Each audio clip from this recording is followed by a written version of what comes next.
Hello, students. Welcome to week 3 of fall semester.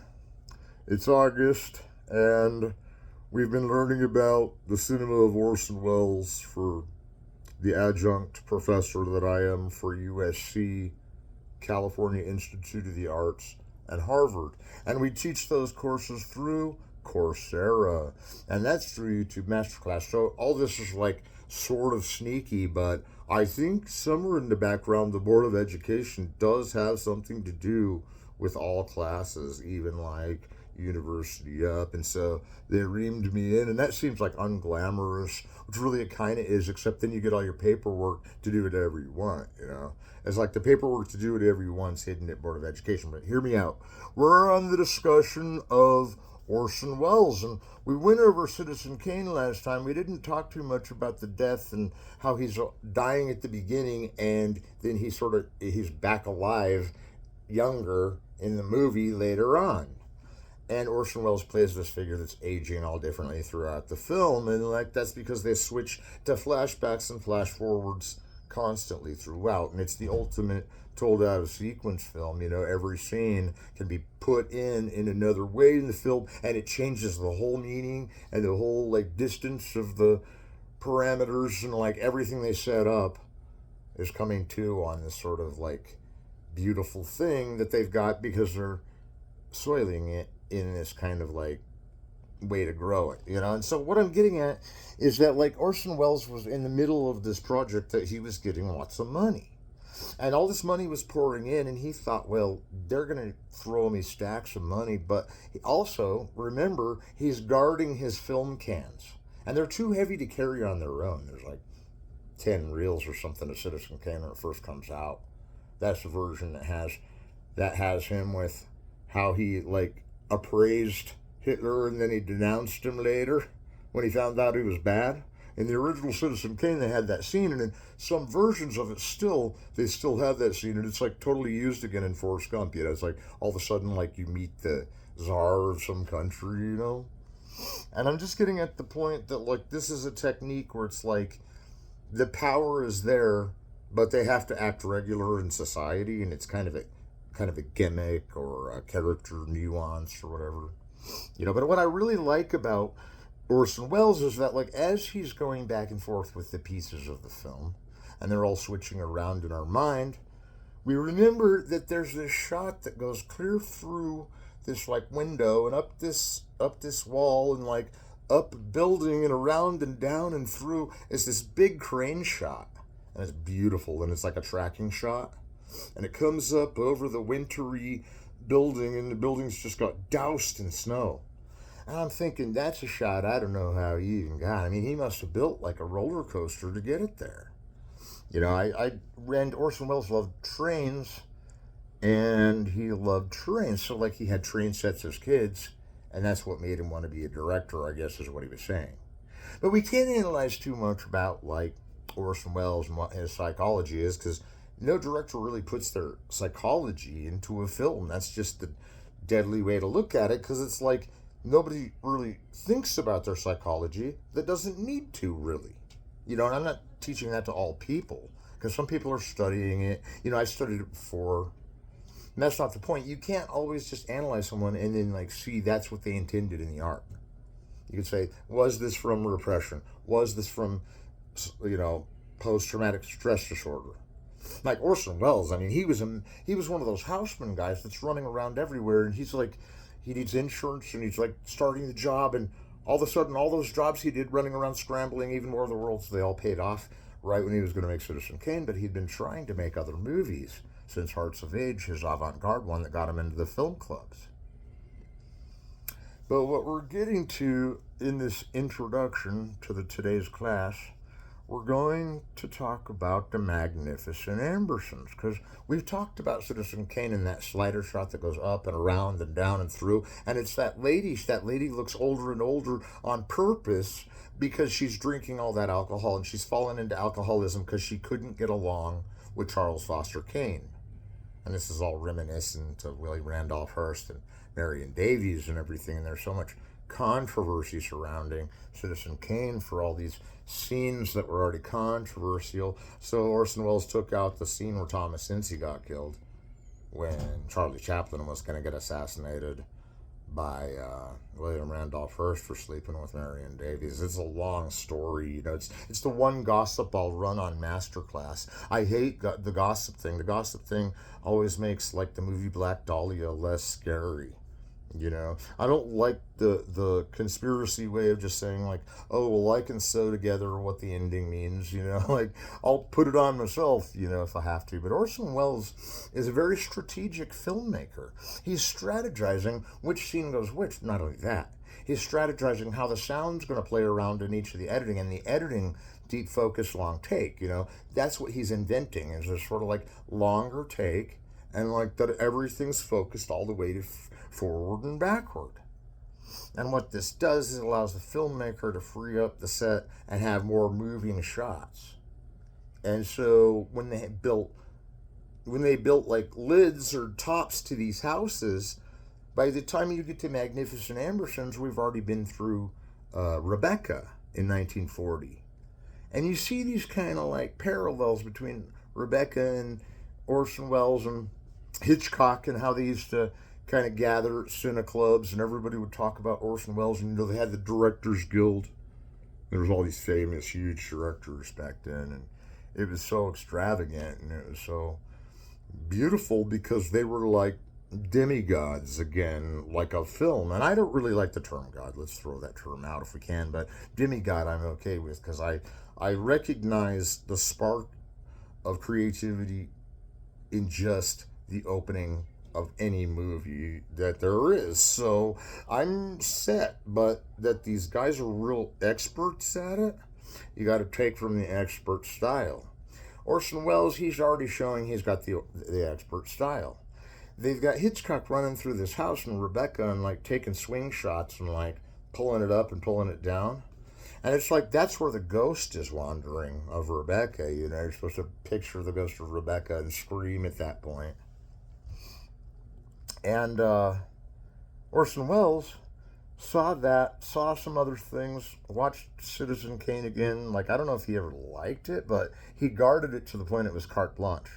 All the money they gave him for Citizen Kane came pouring in from his War of the Worlds money.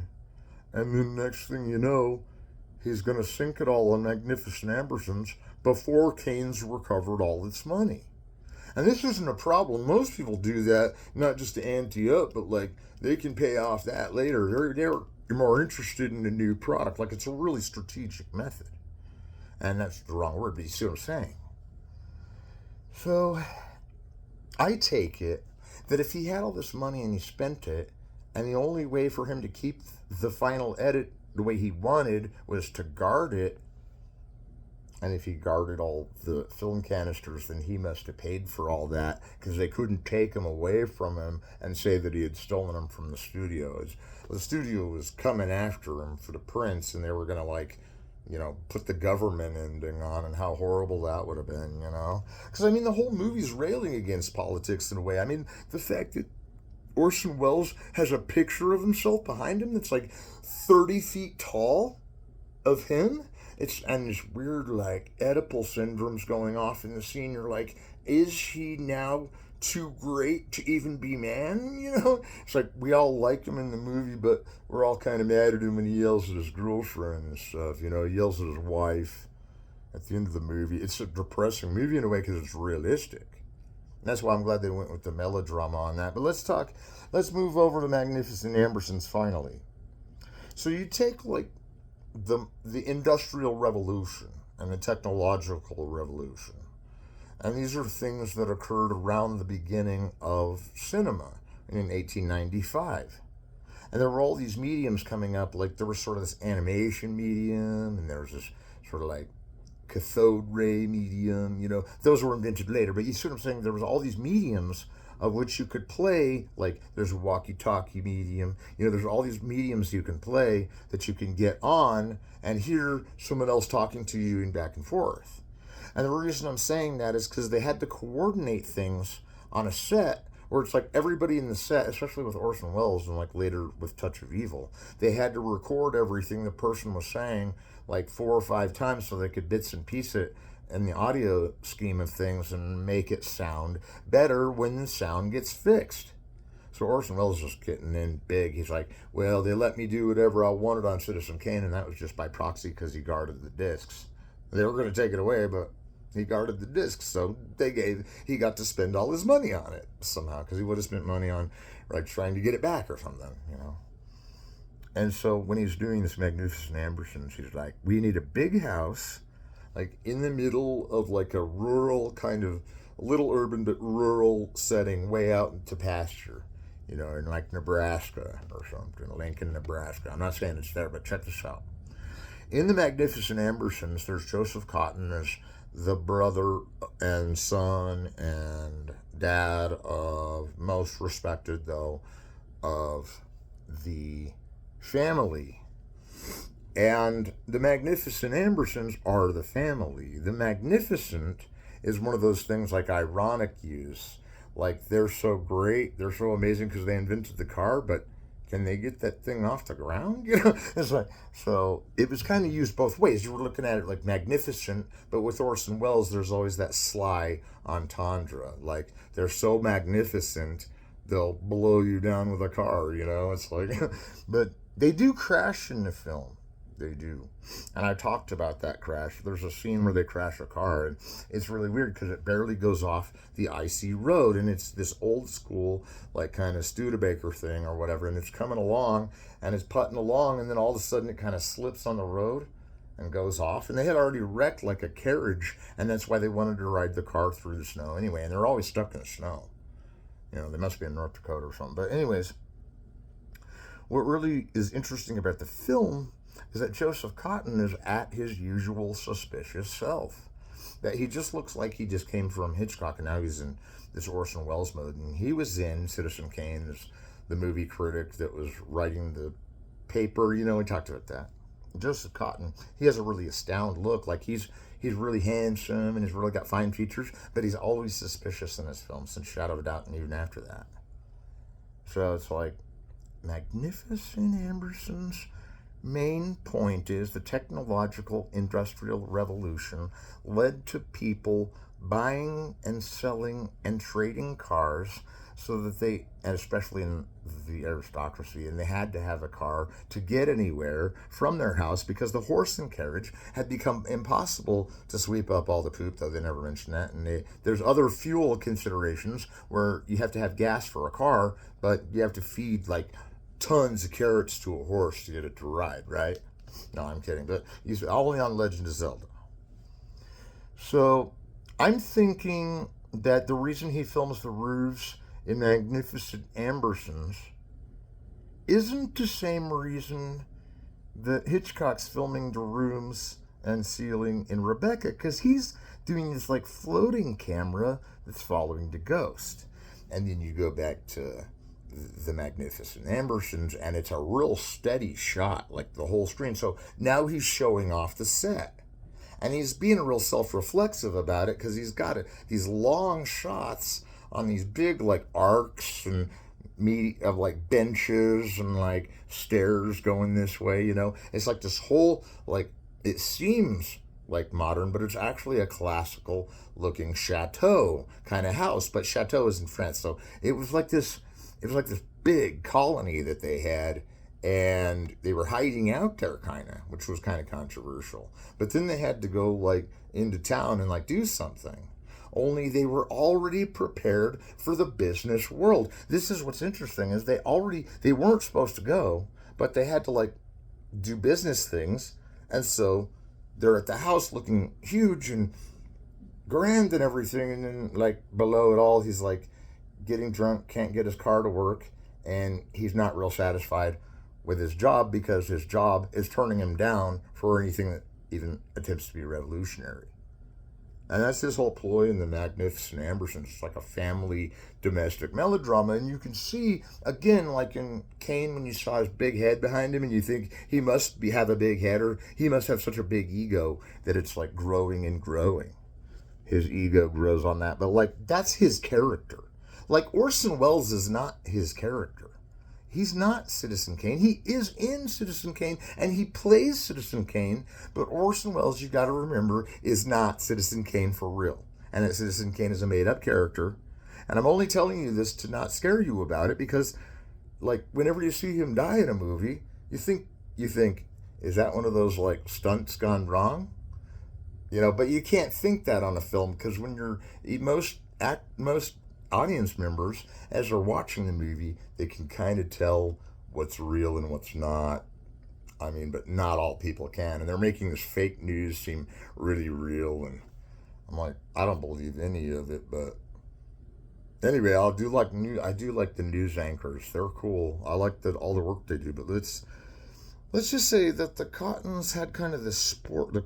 Joseph Cotton had kind of the sport of taking on big projects and finishing them. And he had all the dispensable money he needed to do the job. And he was one of the ones that engineered the first Ford and the Model T. His dad, the old man, is really towards the end of his life, and he's kind of as angry and grumpy as everybody else. And then there's this kind of malaise at the house whenever they're having a housewarming party. It's like the only people that are in a good mood are the good-looking ones. It's like a scene out of War and Peace, And then, so they have this big ballroom scene, and then, of course, Joseph Cotton has to call them all out for being, like, even there. And he's like, I got business to do. We can't have a party right now. And so it's like, the reason I bring this up is because later in the film, things like what happens to the characters is a lot of them go to the hospital because, like, they get in a car crash, So they're carrying them off to the hospital. And it's kind of a sad ending, but by the ending that it's going to get better. It's like one of those fancy little endings that, like, Joseph Cotton is talking to his daughter or his niece in the room, and he's like, and they're at the end, and he's not suspicious anymore, and he's talked to his parents, and he's like sad they're gonna die, and he's sad that he couldn't quite hold up on his end of the bargain with the automotives. But then everything kind of falls apart when he starts arguing with the other oil barons and the other machinists of cars. And that he wanted to, on one hand, compete and build his industry up to the best. That was one thing.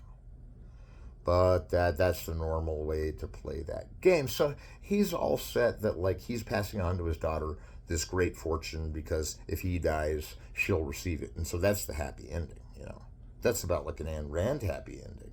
I'm like, well, what was so weird about Orson Welles' Magnificent Ambersons is none of it was how he intended.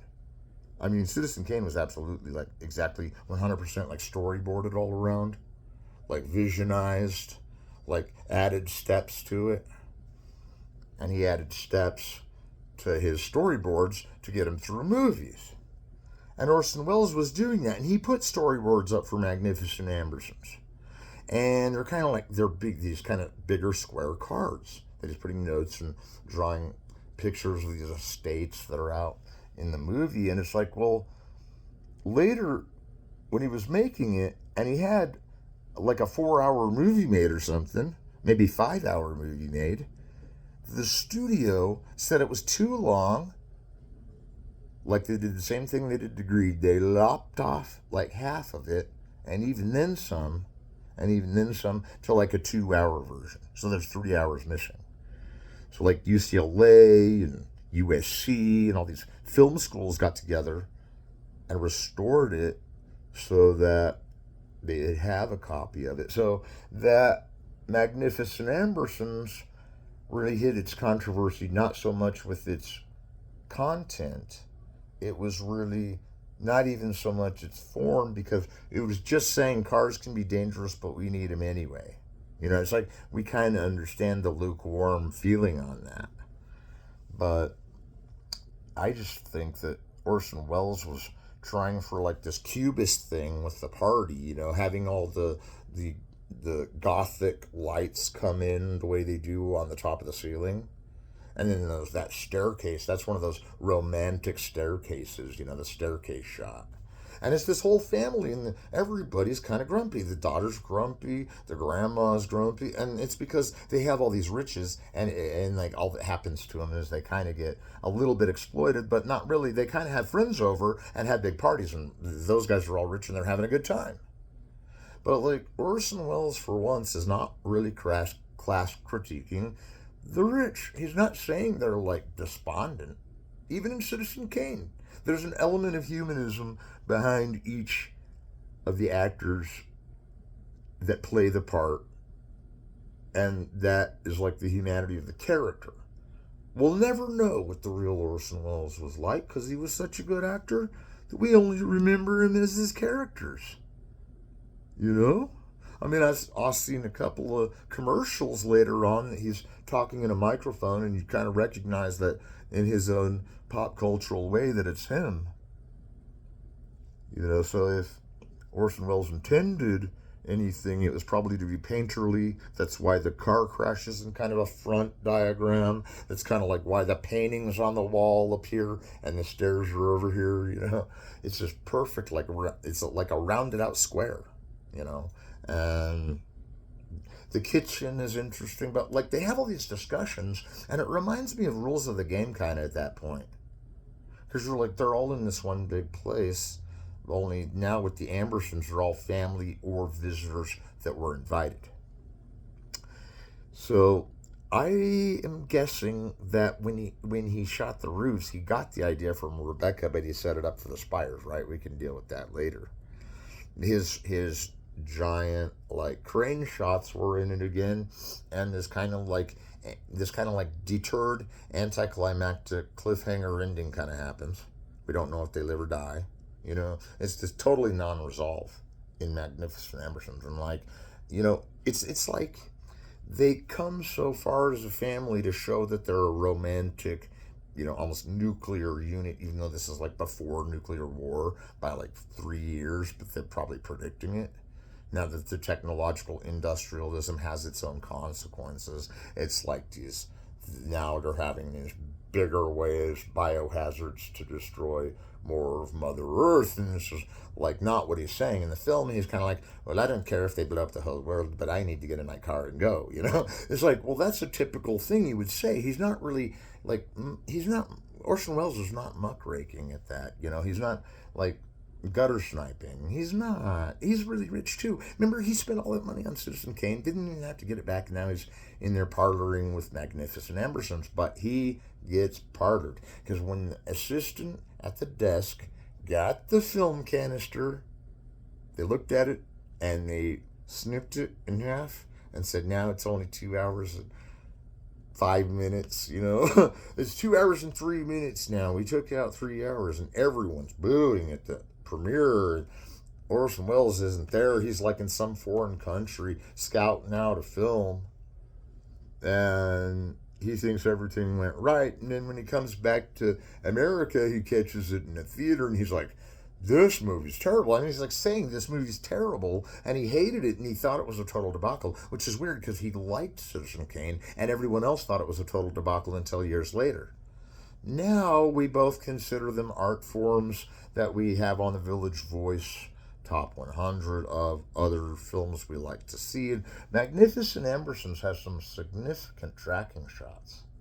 Like, not just the tracking shot outside in the snow, there's also the tracking shot in the dance room where it's going by, like that last Marion Badlater, like, kind of take from. And then it's like Orson Welles is going for this, like, really homey feel, like that we're all at home, that we all got our family. It's like family values. But the thing is we don't relate to the characters because they're the inventor of the car, so they basically have all of the strengths that keep them in command or whatever it is. But the point is that, like, Joseph Cotton's character being the most important, he pretty much gives up the idea of romance with someone because he doesn't feel as though it's important compared to business. So he ditches her. He ditches his girlfriend. It's like, well, he was with her the whole movie, but now he's got a hard crunch coming up at work, and he's just going to say, bye, honey, I need to go work on some work. That means in another state. It's like, it's kind of this sad. It's kind of sad, but not really. It's like bittersweet. They all came down with the chicken pox or something at the end, and so they serve all their epilogues in the hospital, and they're each in there. At least it wasn't a really severe ending. I'm sure there's other endings of that film that are way wilder.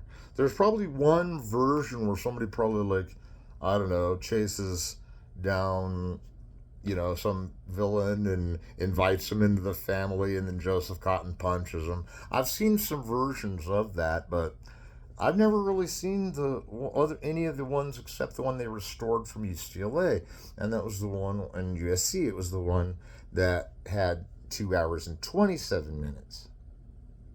And that one has a little disclaimer on the beginning from, like, Kenneth Turan, and it says, this film is only so long. This is a version of the film. It's worth looking out. Both the short one and the long one would be an interesting compare and contrast. I, however, have only seen the 227 one, and that's as close to the long version as they get. So that is the long version. And in 2 hours and 27 minutes, that's still kind of an epic film, because really they can only hold an attention span for 90 minutes, really, kind of. I mean, that's what scientists used to say, was that they can hold your attention for, so long, and then you lose your attention.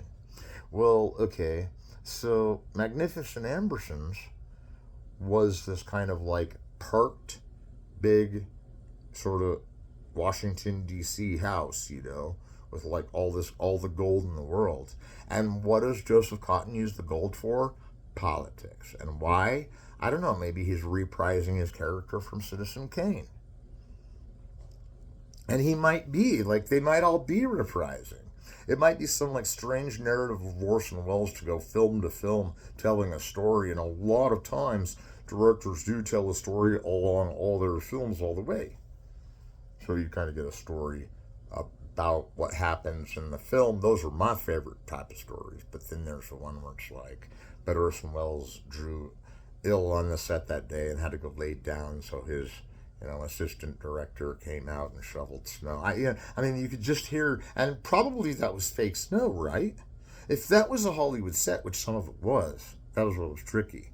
And then some of it was filmed at a chateau or whatever, but some of it was a Hollywood set. Even some of the ones where you see the lids on them are Hollywood sets, because they were just like they are today. They wanted the biggest studio sets so they could build the biggest admonishments of invention.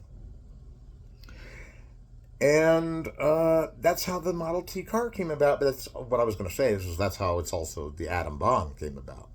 And you're like, so now we're thinking that that's coming out around the same time, but Magnificent Ambersons doesn't have anything to do with that because it's beforehand. But it's like months beforehand. So you kind of get through this feeling that there's like a little bumpy controversy. And plus, when you see the added footage, you can kind of tell what the added footage is. And you're like, okay, so now there's this whole Victorian subplot with these kind of like icy characters who are in these big gowns and dresses and at these balls, and they're all cheering each other on. There's some really beautiful women and some really powerful people come into these, like, this sort of setting of a secret group that these guys have, and we're not going to give too much of that away. You got to check this out. But when you see the 27 minutes added in, a lot of it is that Victorian room to the left of the main room, and then go in there, and it's like everybody's like kind of ballroom dancing, even though it's a smaller room.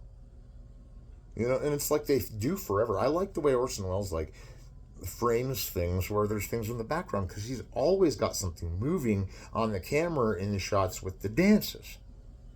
And it's like either the dance is moving or the camera is, or both.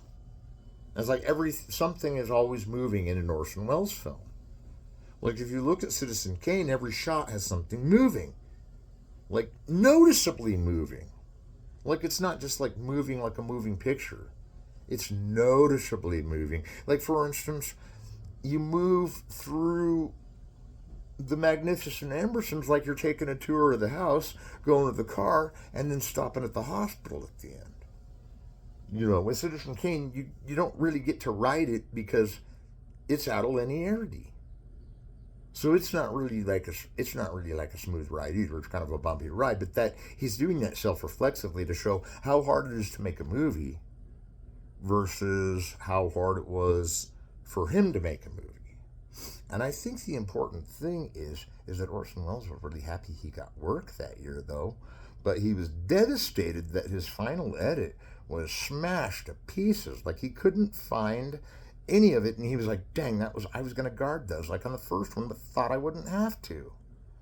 So they trashed 2 hours of Magnificent Ambersons. Nobody's fault really of anyone today, and you can't really take it out on anybody that happened. But it's kind of sad that Greed and Magnificent Ambersons didn't have their full due in court, because Greed's an amazing movie. Magnificent Ambersons is pretty dang good too. So now you're looking at it and you're like, those two movies are underrated, but they have this certain melancholy, especially Magnificent Ambersons. It's kind of got this undercurrent of malaise that like everyone is kind of hypnotized by their own love potion. But it's not quite Last Year at Marion Bad style like that. They're actually formidable, dancing in gowns, and they're going through the house as though they're just like dancing around in it and enjoying this huge mansion, that sticks out above all things. And at one point, they do get the car to work, and they go on this ride into town. And so that was what I was saying earlier. They see this like job site of a construction worker, and they go on in, and it's like all of a sudden we're in the city. But it's like the city seems like a town, and they're not here to rob the bank. They're here to get a withdrawal from the bank, which is actually more money than a bank robber would have got. And they mentioned that in the film. And I was like, well, that's great, because now they're giving away their income bracket. It's weird because like they do in the movie like prove that they're rich, but really like Orson Welles and his friends were always losing their shirt over the movie, so they pay all the money for the movie, and they're like, oh yeah, we forgot to like pay for food and shelter this month, but we'll go find like a bench at the Writers Guild and kill down. It's like so. They didn't really want to go back to Hollywood after Citizen Kane got demolished by the critics and the audience. But when he tried to shoot outside of Hollywood, it was getting even more messed up with the film, and he would have lost it all if he'd have stayed with some other company that didn't know how to do it. So piloting it back to Hollywood was a good idea, but abandoning it for even 1 second, and whoosh, they're gone. So in this interview I've read with the UCLA Film Archives, and it has the great Orson Welles in the interview, he's talking about how when he was working on the film, he had a particular interest in each character and how he was going to cast them and how they'd be in the film and how they'd act in the film. Remember, this is not the people, it's the people they're playing. The actors are playing these characters. So a lot we'll look at them and see these like emotions and expressions, and it's like we can see with Agnes Moorehead a certain side kind of look. In Citizen Kane, she's his mom, where the whole Rosebud sled thing goes on. And then in Magnificent Amberson, she's the kind of older lady that's like in charge of things. Really, yet again, somebody else that's in charge of things in the Ambersons. And so I don't know that really the critics were very satisfied with a malaise of melancholy. Not much happens. The car breaks down. Everybody gets really cold, and somehow they all get pneumonia and have to go to the doctor, right? So it seems like this real simple plot, but it's got this kind of like Major Barbara textuality again, like where they paper on the speeches. Paper on the speeches. That means like get them a big sheet of paper and write a speech for them and have them read it while you film them. I don't know, that might work, but they weren't really using those because they used to memorize like long passages anyway. And like one part of being an actor is you can remember everything, and a long passage of dialogue is like second nature to a good actor. In high school, you're always running around kind of trying to figure out how to memorize lines. And it's weird because I like Magnificent Ambersons the way it is, even though he said that he was not happy with how each person's personality came out in the film exactly. He thought it was more realistic in Citizen Kane. And this is his opinion, but like the rest of the audience liked the movie. It made quite a bit of money. It didn't make all its money back because it lost so much for losing 2 reels. Because you can imagine 2 reels of cinema for how much they cost get lost, and you had to like make an answer print and a main print and then a copy print and all this stuff. So master print, So you've got all these prints, and you want to say you're saving one. So with Magnificent Ambersons, it's like I like the DVD and Blu-ray version on that remark, because then with the Blu-ray version, well, I don't, I've seen the Blu-ray version, right? But let's talk about the DVD version, right? In that one, you can see which scenes were actually added back in, and it's that Victorian stuff. There's a little bit of stuff out back. There's a little bit more in front of the house. There's a guy chopping a tree down, It's just really, like, I like that it's kind of got this whole feel of, like, all deadness. Like, everybody's kind of the living deadness. It's kind of like one of those Fall of the House of Usher type feelings. That, like, everyone around there is, like, getting, like, freaked out that technology and industry are coming in this weird way. And so they're all getting excited. They're pioneers, but they're all getting kind of scared because they're cynical, So it's like, that they're really rich and eccentric. Not so much, maybe back in the 40s, but I've seen some examples of rich eccentricity that just like makes it redundant at that point to even mention it. But I'm not saying that's a bad thing. So hear me out. When RKO made Citizen Kane, they signed a deal with Orson Welles that he could have all the money that the film makes, all of it. But he has to make the film on his own, and he asked if they'd pay him to make the film, and they said yes, and he used it, and like a good director, he didn't keep any himself. But then he made Citizen Kane under the auspices that RKO was already having animation on it from Disney. And then by the time Orson Welles got there, Citizen Kane has this quick animated scene of this bird going by. Dizzy Gillespie, playing his horn. And I hate using that example, but it's Citizen Kane, and like that there's animation in It's Already Wild. And it's like kind of this Disney animation too that was early on. It was like kind of this primitive form of black and white. So it's already like this pretty hardcore movie too, because he's yelling at this lady, and there's all these exciting things in it. There's like dances and fireworks and explosions, and everything in Citizen Kane's going off like, just like a rocket. Everything is his meteoric rise. The whole like opera scene is blowing up, and then it turns around and the other side's blowing up. Later in a different scene where 2 shots intersect each other and go the other way on a stage, on an opera stage. And here's like this Marion Davies supposed character, and she's bombing at the song. And you're thinking, but Marion Davies wouldn't have bombed at the song. So that's just like, one of the qualities that happened when Orson Welles tried to improvise on a studio set, that he could film any way he wanted to and build trains any way he wanted to, was true in Citizen Kane. But he was kind of more cost effective in that, and he could have spent more. But what was cool was he guarded his tanks, and so it's carte blanche. That means he got the exact movie he wanted and paid for it exactly the way he thought it would cost, And that's pretty smart as a filmmaker. No wonder he made it so good as age 25. Because if he had the whole movement of it out, he'd be like, this looks like it's going to fail. That's what all of Hollywood's saying. And then when it doesn't fail, or kind of does flop on its opening night, like 2 weeks later, like every theater's got it in the world, and they're all looking at it like as though it's this like mysterious It's a Wonderful Life type thing, and they haven't even seen that yet, But it's like with Magnificent Ambersons, you get kind of this opposite feel that you do from Kane. Like if Kane's explosive, Magnificent Ambersons kind of still and soft and quiet and stopped and deadness, And it's the dead of winter.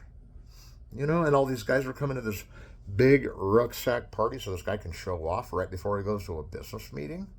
But It never gives you that ambiguity necessarily that he's doing this to his family, because we know he isn't. But in all those other Joseph Cotton movies, even Citizen Kane, he's always got this suspicious side where he's always done something wrong earlier in the film, and so everybody's trying to stick him for everything else that went wrong in the film. So I gotta say, the RKO thing is really interesting, because at the end of Citizen Kane, they do this thing called the Mercury Players, and the cast of the film is the Mercury Players, and those are the guys from the radio set of Mercury Radio, which is where War of the Worlds went down. And John Houseman's theater was sometimes doing things with that radio. I mean, it was Orson Welles had to constantly be around a radio or something, that he could enter into and play part of it. That's why he's so improv, because he could just jump into any medium and start doing it, and he's doing it the right way, and because he's learned the rules. Now, has he been to film school? Yes. Was it in London a little bit? A little bit in New Hampshire and New York, and I don't know where else he went besides that, but I do know that Orson Welles was definitely affiliated with a fraternity from college, because by the time that scene happens of the dancing girls in Citizen Kane, it had to be some fraternity that got a hold of him, because they made that party look really real. And Charles Foster Kane buys all the newspapermen, So there's all these shocking things, and loud music, it's and when he's falling down the stairs and yelling bros, but it's already loud. Now, Magnificent Ambersons, you could turn down almost all the way and still get the same movie out of it. No, I'm not saying that, but there's things about the stillness of winter that don't really feed into the clingy, crashy sounds of I'm Becoming President. It's well, maybe you're not, dude, because you just got caught in an affair and this is getting really kind of intentionally boring, or intentionally we're supposed to weird people out that they're still breaking up at the end of this Hollywood movie, because in so many Hollywood movies, the couple gets back together, there's resolve, there's an ending, Act 3 beats the climax, they get together, they get married and form another family unit, and it's kind of confusing, but with the technological revolution, everyone's projecting what they think is going to be made out of technology. And they're also questioning what's coming out of industry. Now, industry is where the labor is done, and technology is the machine you use to get the labor done, that makes it more easy. And I can't explain it, I can't go into the whole thing, but I'm going to just say that Orson Welles does a good job of kind of showing the side of nothingness versus opulence.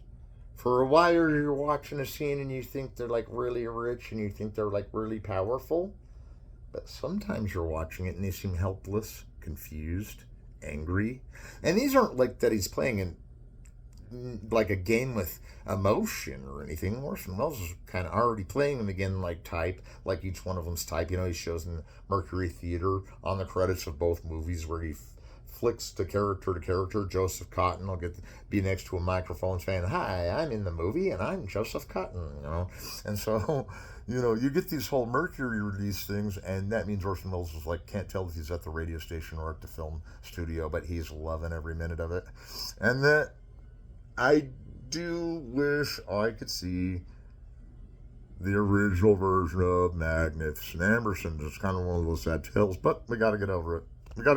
Unless it's found in an archive somewhere in the world, and they dug out the last 100 minutes somewhere. But I don't know where they'd look for that. I don't have an archive finder in my hat, So you just got to realize that there are the 227 version, totally recommend it. Maybe not as impactful as Kane intentionally, but totally this kind of question of money and power and family and politics and what we're supposed to do to be a proper Democrat, what we're supposed to do to be a proper newsman or something, that we build a car so we just can lean into our own work and just we can be these rich kind of idle classers, But they're not idle classers because they have to run the farm, and running the farm is so hard that it takes the whole family to do it. And it's like, okay, so there's this really rich baron that built a car, and now you're like, but he has to run a farm too. And the film kind of has this whole technology versus nature thing with that. That, like, it's nature's way to want to erode away at the technology, but it's technology's way to push the nature at least into a box. And so, before we quit today's lecture, I know it's been kind of a doozy. I know you guys weren't really ready for that, but I appreciate you sitting through that because there's an important point. Would it have been more important if Orson Welles had gotten his way and gotten to see all the 3-hour version? Would that have done it? Well, we all say that would have probably been the best one because more footage the better, right? We got more scenes to look at.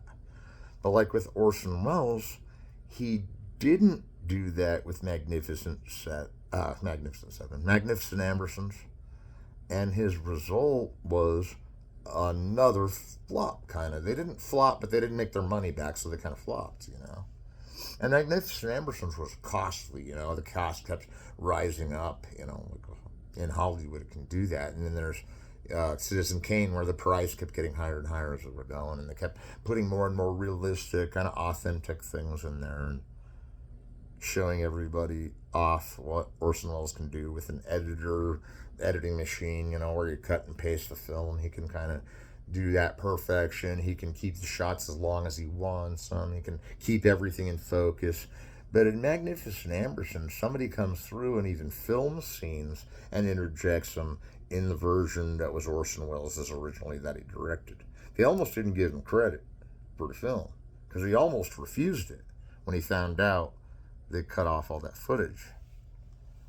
But the real point is if they were a simple family and they did simple things except have these extravagant Illuminati meetings, then I know they have to drive to the city to do all their senator activities, but what's really the conflict or hang up in this film? Like, it seems like in Magnificent Ambersons, there's no real villain. Not kind of like in a Jean Renoir way, but here in an Orson Welles way. Like, if Joseph Cotton is the villain, he's as ambiguous self. He might as well be the homie, like the main guy. And it's like if Joseph Cotton's all going that way, then everybody else is going straight and narrow. These guys are so straight and narrow, they're lecturing each other on going straight and narrow. So I don't know if it was meant to have a conflict other than technology versus nature. And this car's getting stuck in the snow. The car getting stuck in the snow, everything's falling apart on the car. It's nature versus technology, and they break even because everything breaks down. And that everything breaks down and they're all sitting at the hospital in the end. It kind of made me think that it was a good ending because it secretly seems with that ending that it's going to get better for the family. But they don't know how, and everyone's dying, but it'll get better. And they're confident in that. They're optimistic about it.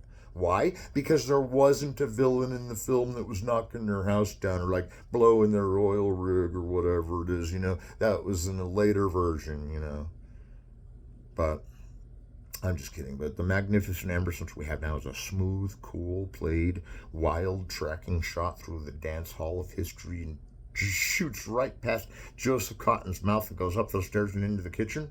And I swear that's the same kitchen they used for Rules of the Game. No, I'm just kidding. All right, but it was the same shot where they're cutting bread, right? All right, we'll learn more about like where Orson Welles gets the Jean Renoir style going on in his film, because Jean Renoir was the one that exposed long takes and deep focus as well. Before Orson Welles, he was doing that. In France, they kind of had techniques before we did. It's like Orson Welles learned his techniques from watching other films. And you can learn your techniques from watching Masterclass. No, I'm just joking. I'll talk to you all later. We had a good lesson today, and I hope you all have a safe week, and I'll see you next week.